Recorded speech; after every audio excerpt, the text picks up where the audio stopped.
창세기 30장 1절에서 43절.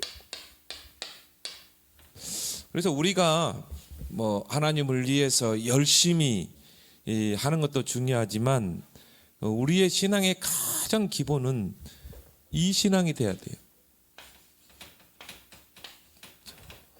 With Immanuel on this. 그래서 하나님이 나와 함께 하신다. 언약 가진 나에게 하나님이 함께 하신다. 그렇죠? 그래서 하나님이 아브라함을 부르시고 언약을 주셨잖아요. 그럼 언약만 주시고 끝납니까? 아니죠.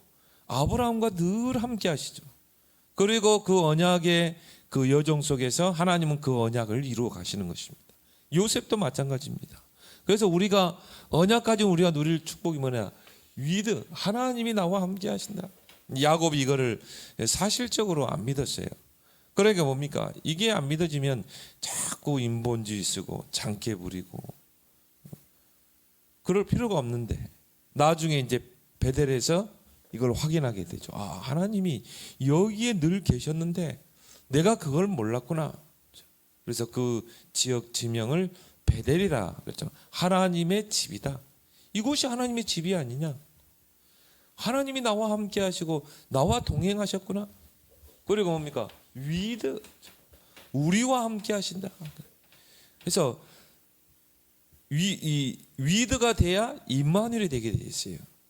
하나님이 나와 함께 하심을 누릴 때 이게 이제 우리와 함께 하심을 누리게 되는 것입니다. 나와 함께하는 모든 사람이 그 하나님의 축복, 복음의 축복 속으로 들어오게 되는 것입니다. 그리고 뭡니까? 온리스의 축복. 로마서 8장 28절. 하나님을 사랑하는 자, 그 뜻대로 부르심을 입은 자들에게는 모든 것이 합력해서 선을 이룬다. 하나님은 모든 것을 합력해서 뭡니까? 하나님은 함께 하시는 것입니다. 때로는 언약 백성에게 어려움도 오고 위기도 오지만 그런 것들을 다 합력해서 하나님이 함께 하시고 그 언약을 이루어 가시는 것입니다. 그래서 우리에게 가장 언약 가진 우리가 누려야 될 축복이 With Immanuel on this. 이걸 누리지 못하면 어떻게 됩니까? 문제 속에서 낙심하고 위기 만나면 절망하게 되고. 그 대표적인 인물이 바로 야곱입니다. 우리가 야곱 하면 잔머리 잘 돌리고 그리고 뭡니까? 인본주의. 이걸 떠올릴 수가 있죠. 그런데 하나님이 그 야곱을 결국은 깨닫게 하시고 하나님의 언약을 이룰 자로 세우시고 축복하시잖아요. 그래서 세상 조직에서는 이런 사람은 그냥 나가게 하고 쫓아내지만은 하나님은 우리의 과거, 현재, 미래를 다 알고 계세요. 우리가 연약한 줄 아시고 부족한 걸 알고 하나님 부르신 줄 믿습니다. 하나님 내가 완벽해. 그런 사람 하나님 쓰지 않습니다. 그래서 바울은 세상적으로 얼마나 완벽한 사람입니까? 그런데 바울은 늘 항상 고백이 뭐예요? 나는 날마다 죽노라. 나는 만삭되어 나지 못한 자만도 못한 자다. 그렇죠? 나는 죄인 중에 괴수로다. 하나님 그 사람을 쓰는 거예요. 항상 바울은 큰 일을 하고도 자기를 내가 그리스도와 함께 십자가에 못 박혀 죽었나니. 하나님 그런 사람을 쓰는 것입니다. 늘 하나님께 헌신하고 충성하고도 나는 늘 모자랍니다. 나는 늘 부족합니다. 나는 하나님의 은혜가 필요합니다. 그런 사람을 하나님 쓰시는 것입니다. 그래서 이 야곱이 이제 12아들을 낳게 되는데 그런 12아들을 낳는 과정이 순탄치 않아요. 순탄하게 그 12아들을 낳지 않습니다. 그래서 2명의 아내와 또 2 여종이 있잖아요. 그 4명의 여인을 통해서 이제 자녀를 출산하게 되는데 거기에서 뭡니까? 시기와 질투와 또 암투와 그런 것들이 막 미움 이런 것들이 복합된 상태에서 이제 12아들을 출산하게 됩니다. 그래서 시기와 질투로 점철된 출산입니다. 그걸 통해서 자녀를 출산했다니까. 우리가 이거를 언약적인 관점에서 보지 못하면 어떻게 해요? 이야, 저 라헬은 진짜 영적으로 심각하구나. 야, 저 집안은 진짜 콩가루 집안이구나. 그러니까 이렇게 생각하면 돼요. 어떤 남자가 첫째 부인하고 결혼했는데 또 뭐예요? 둘째 부인을 둔 거예요. 그래가지고 막 그 두 부인이 서로 아내가 싸우는 거예요. 뭐 이런 식이라. 근데 우리가 이거를 언약적인 관점에서 하나님은 모든 것을 합력해 선을 이루신다. 그래서 오늘 본문에 라헬의 질투가 나옵니다. 창세기 29장에 보니까 레아가 눈도 작고 또 눈도 잘 시력도 안 좋고 그리고 좀 미모도 라헬에게 많이 떨어지고 그러니까 이 레아가 굉장한 뭡니까? 이 남편에게 사랑을 받지 못한 그런 상처들이 많았거든요. 근데 하나님께서 레아에게 은혜를 베풀었어요. 그래서 어떻게 됩니까? 네 아들을 낳게 했거든요. 그러니까 이제 라헬이 질투를 하게 되죠. 그래서 오늘 1절 2절에 보면은 라헬이 자기가 야곱에게서 아들을 낳지 못함을 보고 언니를 시기하여 야곱에게 이르되 남편에게 내게 자식을 낳게 하라. 그렇지 않으면 내가 죽겠노라. 뭐 이제 뭐 극단적으로 나가는 것입니다. 내가 죽겠노라. 그럼 방법이 뭡니까? 요정을 통해 낳게 해달라는 거예요. 그러니까 야곱이 막 내가 볼 때는 뭐 얼마나 많이 보챘을 것 같아요. 내 아이를 낳아도 하면서 뭐 아마 많이 보챘을 것 같아. 그러니까 이제 뭐 야곱도 아무리 사랑하는 아내라고 하지만 라헬이라고 하지만은 그렇게 자꾸 바가지를 긁어대면 어떻게 해요? 화가 나죠. 그래서 라헬에게 성을 내어 이르되 그대를 임신하지 못하게 하시는 이는 하나님이신데 내가 하나님을 어떻게 대신하겠느냐 막 화를 내면서요. 그러니까 라헬이 뭐라고 그럽니까? 그러면 내 여종 비라에게 들어가라. 그가 아들을 낳아 내 무릎에 두리니 그러면 나도 그로 말미암아 자식을 얻겠노라. 그렇죠? 그 여종 그 라반이 자기 아버지가 몸종을 딸려 보냈잖아요. 붙였잖아요. 그 여종 비라를 통해서 아들을 낳아 내 무릎에 앉혀 달라는 것입니다. 그렇게 해서 이제 이 여종 비라를 통해서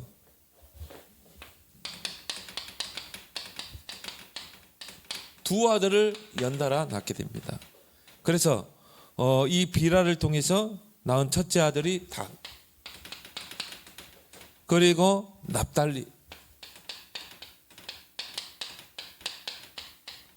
두 아들을 이제 출산하게 되죠. 그래서 3절에서 8절에 보면 이제 두 아들을 임신하는 걸 보게 됩니다. 근데 그러면 이제 어느 정도 이해를 해야 되냐? 레아가 이해를 하고 해야 되는데 라헬이 뭐 이렇게 출산을 못하고 불임이다 보니까 이렇게 그 여종을 통해서 아들을 낳을 수도 있겠다 이렇게 생각해야 되는데 또 레아가 그걸 보고 질투를 한 거예요.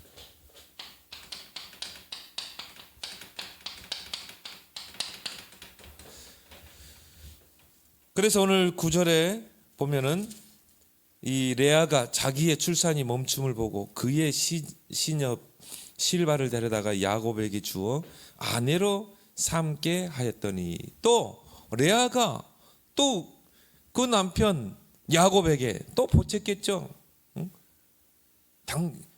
저 라헬의 말만 듣고 저렇게 아들을 출산했으니까 나에게도 여종이 있지 않냐?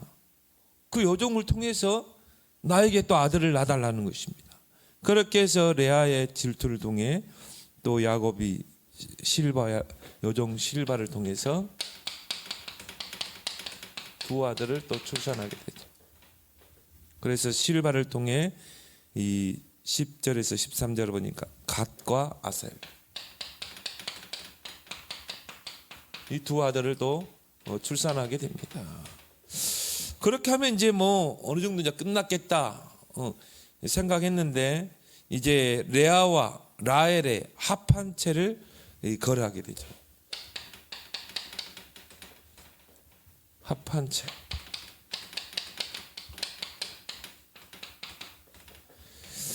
그래서 오늘 14절에 보면은 이제 그 내용이 나와 있죠. 밀 거둘 때 르우벤은 누굽니까? 레아의 큰 아들이죠. 르우벤이 나가서 들에서 합 한 채를 얻어 그의 어머니 레아에게 드렸더니 라헬이 레아에게 이르되 언니의 아들의 합 한 채를 내가 청구하노라 그랬죠. 그래서 이때 르우벤의 나이가 한 뭐 5세, 6세 그 정도 나이입니다. 아니면 아직은 어린 아기 아닙니까? 근데 여기 보면은 이제 합한 채가 이렇게 나옵니다. 이거는 굉장히 냄새가 향긋한 그런 향을 가진 하나의 나무의 열매입니다. 그런데 이제 그때 당시에 하나님의 민간의 그 요법이라 할까요? 그런 게 뭐냐면 미신적인 부분이죠. 그 이제 합한 채를 지니고 있으면은 그게 임신을 촉진케 한다는 것이죠. 그래서 뭐 그거를 뭐 이렇게 어떻게 먹든지 그렇게 했을 때 이 합한 채가 임신을 촉진케 한다는 그런 미신적인 생각을 그때 당시에 사람들이 가지고 있었어요. 그러니까 이제 라헬이 그 합한 채를 딱 보고 이제 누구에게 르우벤이 갖고 있는 것을 보고 언니에게 이제 거래를 하게 되는 것입니다. 그래서 이제 자기 자신이 이제 불임이다 보니까 내가 저 미신적인 부분이지만 저걸 가지고서라도 내가 아들을 내가 직접 낳아야 되겠다는 거죠. 그런 뭔가 욕심을 갖게 된 것입니다. 그래서 하나님을 믿는 또 언약을 계승할 그런 라헬이 뭐 이제 자기가 불임이다 보니까는 막 얼마나 스트레스를 받았겠어요. 그러니까 이방 풍습을 받아들인 것입니다. 그래서 저 르우벤이 그 가져온 합한 채를 내가 그거를 사겠다는 거예요. 그럼 그 조건으로 언니가 이제 남편 야곱에게 들어가라는 것입니다. 그렇게 해서 15절에 레아가 그에게 이르되 내가 내 남편을 빼앗은 적이 작은 일이냐? 그런데 네가 내 아들의 합한 채도 빼앗고자 하느냐? 라헬이 이르되 그러면 언니의 아들의 합한 채 대신에 오늘 밤에 내 남편이 언니와 동침하리라 하니라. 서로 내 남편이라고 그러죠. 그래서 이제 이 저물 때 야곱이 들에서 돌아오며 레아가 이제 야곱을 영접하고 동침을 하게 됩니다. 그렇게 해서 또 이런 거래를 통해서 이 레아의 출산이 이루어졌어요.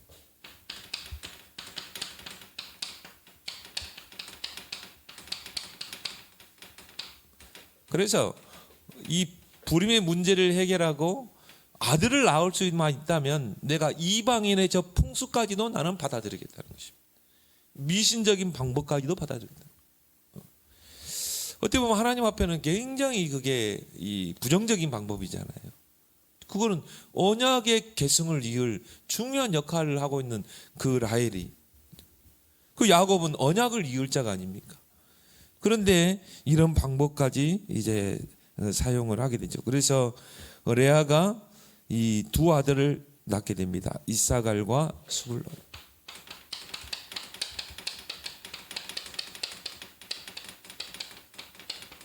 그리고 딸을 하나 낳게 돼요.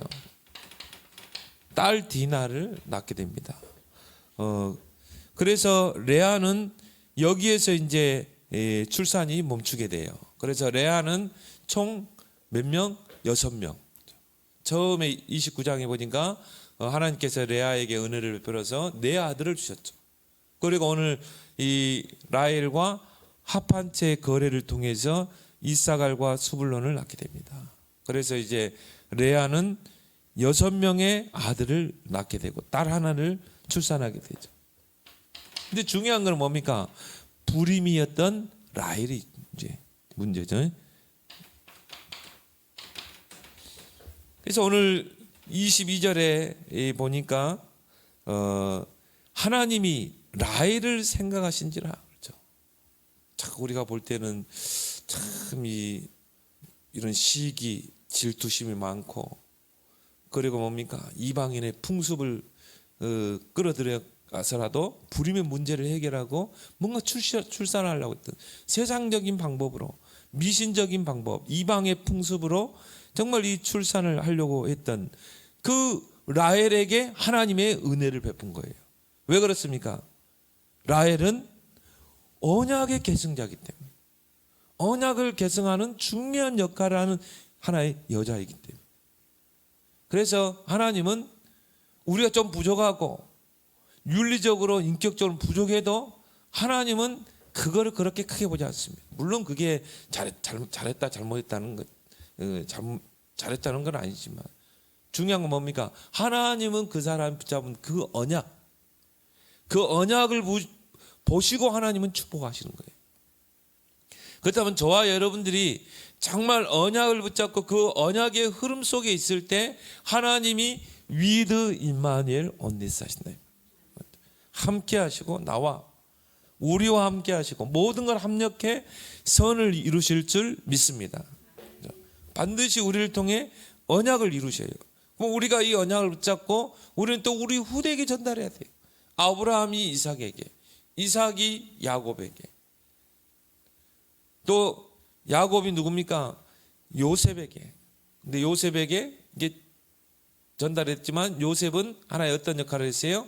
언약의 다리 역할을 하고 그 야곱의 아들 중 유다를 통해서 이제 이 언약이 계승이 되죠. 그래서 여러분이 붙잡은 언약을 후대에게 전달해야 된다. 그래서 이 라헬에게 하나님이 은혜를 베풀어서 23절에 본 22절에 하나님이 라헬을 생각하신지라 하나님이 그의 소원을 들으시고 그의 태를 여셨으므로 그가 임신하여 아들을 낳고 이르되 하나님이 내 부끄러움을 씻으셨다 하고 그 이름을 요셉이라는 그 유명한 요셉이라는 아들을 출산하게 됩니다. 그래서 어떻게 보면은 참 이 시기 질투 뭐 그런 인본주의 그런 라헬에게도 하나님 큰 은혜를 베풀었어요. 요셉이라는 큰 역할을 할 서밋을 하나님은 라헬에게 허락하신 것입니다. 그래서 다시 다른 아들을 내게 더하시기를 원하노라 하였더라. 그 이름이 이제 요셉의 이름이. 그래서 라헬의 출산, 요셉을 출산하게 됩니다. 정말 우리의 신앙의 모범이 되는 그 요셉 출산하게 되고 베냐민을 출산했어요. 그런데 참 안타까운 것은 뭐냐면은 라헬이 베냐민을 낳고 죽었어요. 그래서 이때가 언제냐면 이제 야곱이 11명의 아들과 또 2명의 아내, 2첩을 데리고 이제 라반의 집에서 나오게 됩니다. 그렇게 해서 그가 하나님께 소원했던 또 하나님의 큰 은혜를 입었던 베델로 올라갑니다. 그래서 베델에서 거기서 이제 진짜 하나님께 감사하고 제사 드리고 그리고 베델에서 떠나서 이제 그 아버지 고향으로 가는 도중에 임신한 거예요. 그렇게 해서 출산하게 됩니다. 아마 그 전에 임신한 것 같아요. 베냐민을. 근데 가는 그 광야길에서 너무 상고에 시달린 것입니다. 그렇게 해서 이 막내인 베냐민을 낳고 죽음을 당하게 되죠. 그래서 임신한 상태로 출산하고 그냥 눈을 감게 되죠. 하나님께 부름을 받게 됩니다. 그래서 그 내용이 창세기 35장에 보면 나와 있습니다.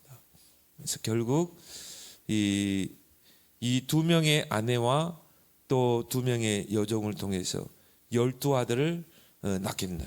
그 12아들이 나중에 어떻게 돼요? 이스라엘의 12지파를 형성하게 되죠. 그래서 하나님은 언약 가진 자와 함께 하시고 우리와 함께 하시고 모든 걸 합력해서 하나님의 언약을 이루신다. 우리가 이루는 게 아니라 하나님이 언약을 이루는 거예요. 여호와의 열심히 이를 이루리라. 우리가 할 거는 뭐예요? 언약만 딱 굳게 붙잡는 거예요. 언약을 붙잡고 그 언약의 흐름을 따라가면서 그 언약의 시간표를 잘 봐야 돼요. 언약의 시간표를 잘 보면서 기다릴 시간표, 도전할 시간표. 다윗이 목장에서 기다리면서 뭘 했어요? 믿음을 키우고 실력을 갖췄죠. 그리고 하나님 시간표가 뭡니까? 골리앗의 등장. 근데 아버지가 안부를 묻고 오라고 전쟁터에 보내죠. 하나님이 다 그걸 작업을 하시는 것입니다. 왜? 이제 진짜 언약의 흐름 속에 다윗이 서밋으로 가야 되거든요. 그래서 하나님이 언약 붙잡은 우리를 언약의 흐름 속에, 시간표 속에 끌어가시는 거예요. 우리는 뭐만 하면 돼요? 언약만 딱 보고 그 흐름을 따라가고 시간표를 보고 기다릴 시간표, 도전할 시간표. 하나님이 언약을 이루시는 줄 믿습니다. 하나님 정확하게 이루시게 되어 있어요. 이제 하란을 떠나 야곱으로 떠나려고 하는 야곱이죠. 이 외삼촌이 있는 하란을 떠나서 이제 이 고향으로 가려고 하는 야곱이 나옵니다. 두 가지 장면으로 우리가 볼 수 있죠. 그래서 야곱이 이 라반의 딸들을 위해서 무보수로 14년을 봉사했어요. 처음에는 누구? 라헬이 이 야곱의 눈에 쏙 들어와서 내가 이 외삼촌의 둘째 딸 라헬을 위해서 내가 7년을 무보수로 봉사하겠습니다.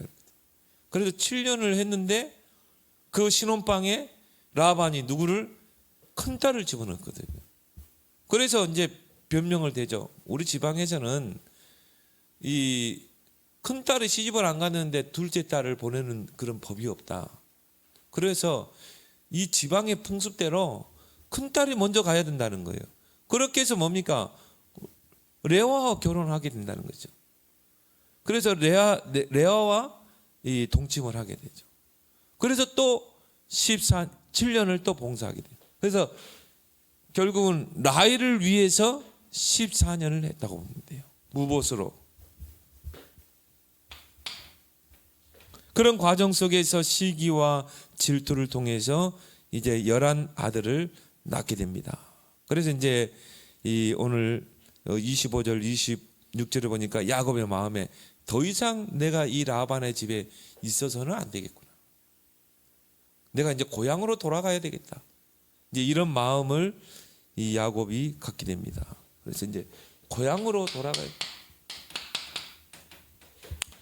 25절 26절에 보면 이제 그런 마음을 야곱이 갖게 되죠.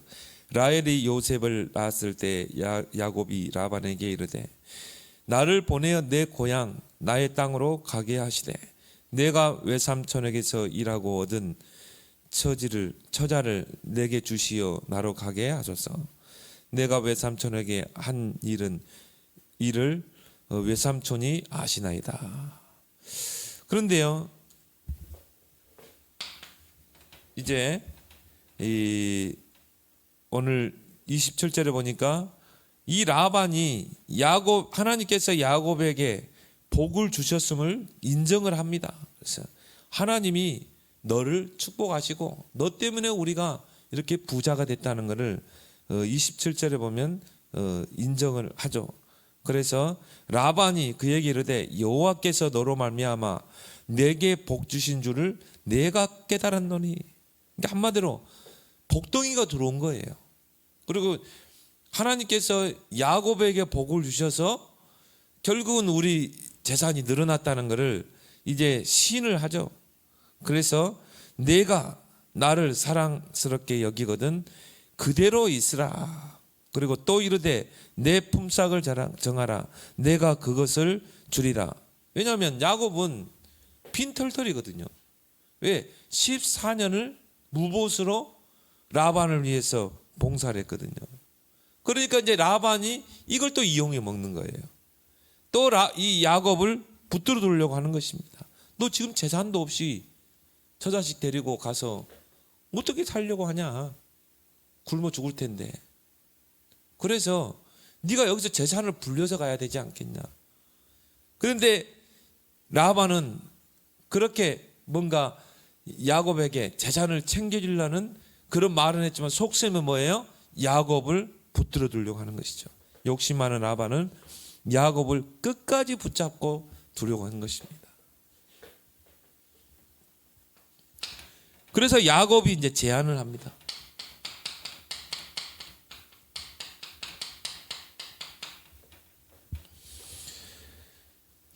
양들 중에서 아롱진 것, 점 있는 것, 검은 것, 또 염소 중에서 점 있는 것, 아롱진 것은 다 내 것이 되게 해 주십시오. 내가 외삼촌의 양과 염소를 기를 텐데, 그러면 이렇게 점 있고 아롱지고 검은 것은 다 내 것이 되고, 그냥 이 하얀 거, 그거는 다 외삼촌의 것이 되게 하십시오. 그런 이제 제안을 이 야곱이 하게 됩니다. 그래서 32절에 오늘 내가 외삼촌의 양들의 양떼에 두루 다니며 그 양 중에 아롱진 것, 점 있는 것, 검은 것을 가려내어 또 염소 중에 점 있는 것, 아롱진 것을 가려내리니 이 같은 것이 내 품삯이 되리다. 이제부터 이제 양이 출산을 하게 되면 아롱진 것, 검은 것은 다 내 것이 되게 해 주십시오. 근데 우리가 이 상식적으로 확률적으로 볼 때 이 뭡니까? 이 양이나 염소가 이런 아롱진 또 검은 그런 염소나 양을 낳는 확률이 굉장히 낮아요. 그래서 이 오늘 33절에 보면은 후일에 외삼촌께서 오셔서 내 품삯을 조사하실 때 나의 의가 내 대답이 되리다. 내게 혹시 염소 중 아롱지지 아니한 것이나 점이 있는 것이나 양 중에 검지 아니한 것이 있거든 다 도둑질한 것으로 인정하소서. 그래서 지금부터 이제 내가 외삼촌의 양이나 염소를 기를 텐데 거기서 이제 교배에서 새끼를 낳을 때 무조건 이 점 있고 아롱진 것 검은 것은 다 내 것이 되고 나머지는 다 바로 외삼촌의 것이 되리이다. 그래서 무늬가 있는 그런 양과 염소는 흔치 않습니다. 출산하면 거의 양들이 뭐 무늬 있는 거 봤습니까? 아롱진 거 없잖아요. 이게 확률적으로 라반에게 굉장히 유리해요. 근데 거기에서 또 이 라반이 욕심을 부립니다. 그래서 뭡니까? 가족들 중에서 이 가축들 중에 무늬 있고 점 있는 것을 골라서 아들들에게 맡겨서 분리시킵니다. 그래서 오늘 35절 36절에 야곱 몰래 그날에 그가 순염소 중 얼룩무늬 있는 것과 점 있는 것을 가리고 암염소 중 흰 바탕에 아롱진 것과 점 있는 것을 가리고 양 중에 검은 것들을 가려 자기 아들들의 손에 맡기고 자기와 야곱의 사이를 사흘길이 뜨게 하였고 야곱은 라반의 남은 양을 치니라. 그러니까 양이나 염소 중에 아롱지고 또 검고 얼룩진 거를 다 분리를 시킨 거예요. 그렇게 해서 라반이 딱 아들들에게 사흘길 좀 거리를 두게 한 것입니다. 그러면 결국은 야곱에게는 무슨 양과 염소만 있어요? 검은 양, 또 검은 염소, 검은 흰 양밖에 없어요. 아롱진 것, 그리고 뭡니까? 무늬 있는 건 하나도 없는 거예요. 근데 우리가 상식적으로 볼 때 확률적으로 무늬 있는 그런 양과 염소가 교배를 하면 무늬 있는 양과 염소가 나잖아요. 흰, 검은 양과 염소가 교배를 해가지고 아롱진 그런 얼룩진 양과 염소를 낳는 확률은 굉장히 낮아요. 그래서 이제 라반이 뭡니까? 욕심을 부르죠. 한마디로 야곱에게는 한 마리 양이나 염소도 안 돌아가도록. 그래서 아예 조금 이 암염소 또 암양 중에 아롱징어는 다 아들들에게 분리시켜 놓습니다. 사흘길 좀 이 분리를 시켜서 이제 결국은 이 그때부터 교배를 하면 다 흰, 이제 라반의 계산이 그래요. 저 흰 검은 양과 염소를 교배하면 틀림없이 흰 것과 검은색이 나올 것이다. 야곱이 생각하는 아롱진 거, 문 있는 것이 절대 안 나올 것이다. 왜냐? 라반은 목축업을 많이 했잖아요. 오래된 경험이 있잖아요. 그러니까 이제 결국은 야곱이 또 자기 밑에서 정말 이 양을 치면서 그 재산을 다 뺏으려고 한 것이죠.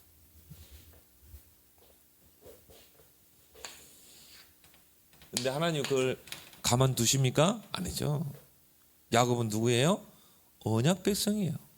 언약을 이을 자입니다. 하나님은 누구 편이에요? 언약 가진 자의 편이 계시는 것입니다.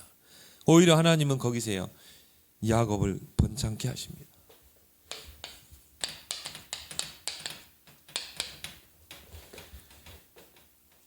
그래서 오늘 여기 보면은 이제 야곱이 뭐 버드나무, 살구나무, 뭐 신풍나무 가지를 껍질을 벗기고 그 가지를 이 양들이 염소들이 와서 물을 먹는 개천에다 세워서 그거를 양들이 염소들이 보고 물을 먹을 때 뭐 임신해서 그 아롱진 건 나올 것이다. 뭐 이거는 중요한 게 아니야. 그때 뭐 당시에 풍습일 수도 있고요.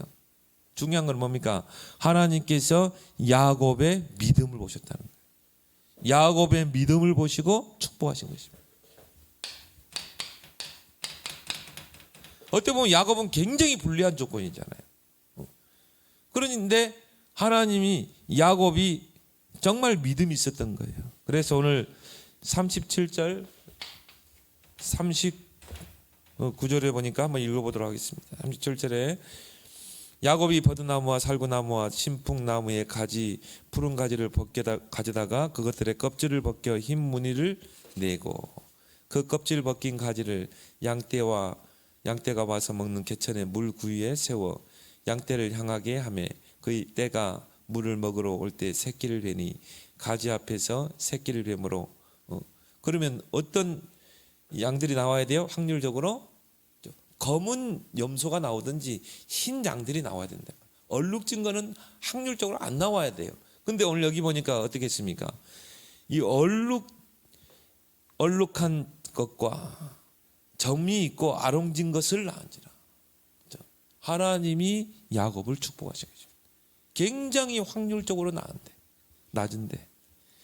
그래서 야곱이 새끼 양을 구분하고 그 얼룩무늬 검은빛 있는 것을 라반의 양과 서로 마주보게 하며 자기 양을 따로 두어 라반의 양과 섞이지 않게 하며 그때부터는 이제 역전되는 것입니다.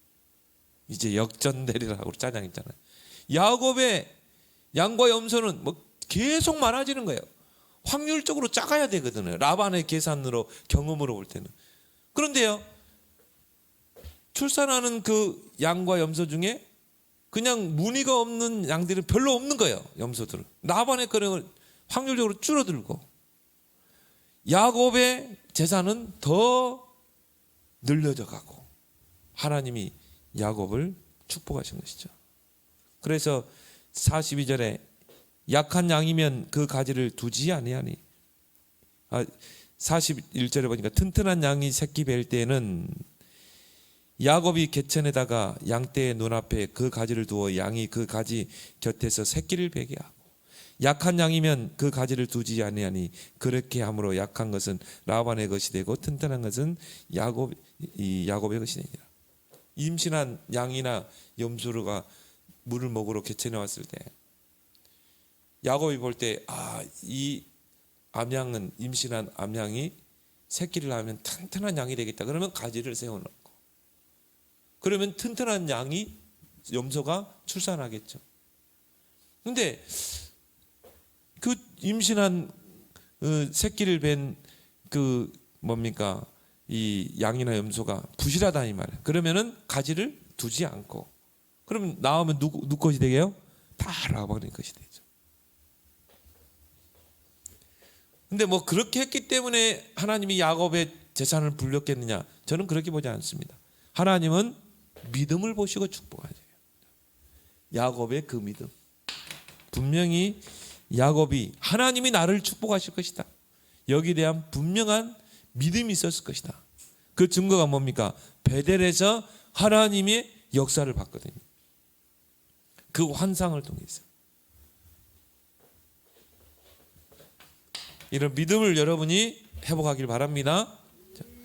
그래서 하나님은 믿음을 의로 여기신다.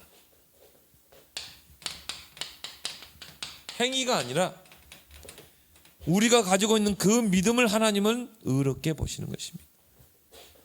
그래서 로마서 4장 5절에 그 믿음을 의로 여기시나니, 거죠. 하나님이 여러분이 가진 그 믿음을 의로 여기셔서 축복하시는 거예요. 그래서 오직 의인은 믿음으로 말미암아 살리라고. 자, 마태복음 9장 22절에도 혈루병 여인에게 내 믿음이 너를 구원하였느니라. 혈루병 여인이 정말 예수님의 그 옷자락이라도 만지면 분명히 내 병이 치유될 것이다. 그 믿음이 있었거든요. 그러니까 어떻게 합니까? 막 예수님 주위에 막 무리들이 운집한대요. 그 무리를 비집고 들어가서 예수님의 옷자락을 만지잖아요. 그런데 어떻게 됐어요? 치유 역사는 나잖아요. 그 옷 주위의 옷자락을 만지며 우리 찬양했잖아요. 내가 예수님의 그 옷자락을 만지면 내 병이 치유될 것이다. 근데 예수님이 그 혈루병 여인에게 뭐라고 했어요? 네 믿음이 너를 구원했다. 야곱의 그 믿음을 보시고 하나님 축복하신 거예요. 그래서 히브리서 11장 1절에 믿음은 바라는 것들의 실상이요 보지 못하는 것들의 증거라. 그래서 베들에서 그 하나님을 만나기 전에는 야곱이요 하나님 사실을 믿었거든요. 그러니까 뭡니까? 늘 장깨 부리고 아버지 속이고 형을 속이고. 근데 베델에서 정말 그 하나님을 체험하고 나면 믿음이 바뀌는 것이, 우리에게 이런 체험이 필요합니다. 정말 우리 하나님의 살아계심을 체험하는 것들이 있어야 돼요. 그러면 흔들리지 않죠. 야곱과의 약속을 하나님이 성취하십니다.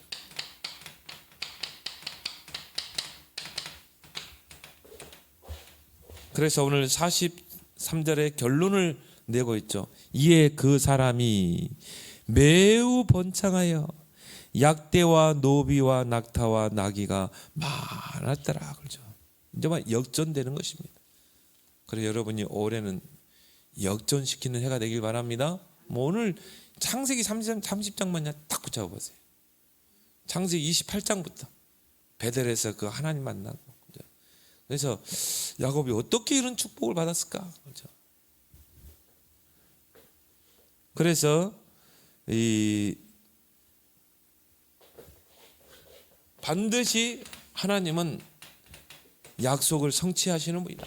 창세기 12장 1절에 3절 하나님께서 아브라함 부르시고 너는 본토 친척 아비 집을 떠나 내가 네게 지시할 땅으로 가라. 내가 너를 창대케 하겠다. 너를 축복하겠다. 너는 복의 근원이 될지라. 그대로 되잖아요. 창세기 22장 그 시험을 통과한 후에 하나님께서 아브라함에게 하신 약속이 뭡니까? 네 씨가 대적의 문을 얻게 할 것이다. 천하 만민이 너를 통해 복을 받게 할 것이다.